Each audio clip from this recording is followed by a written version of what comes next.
Gdje ti ćoć? Makni kameri.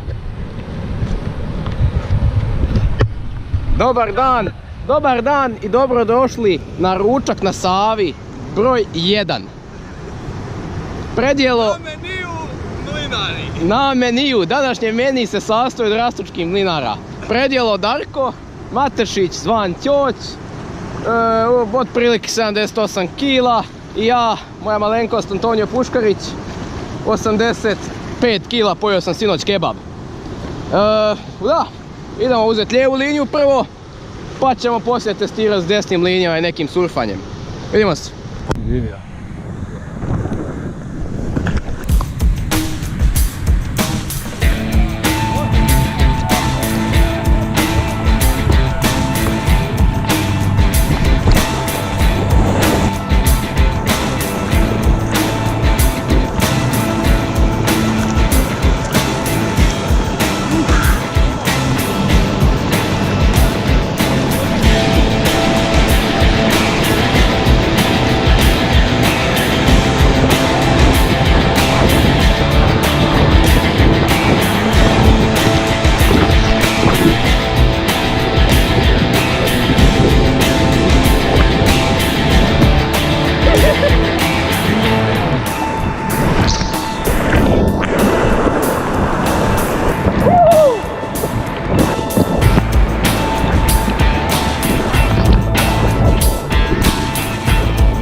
Od 3 metra i 4 metra više strane.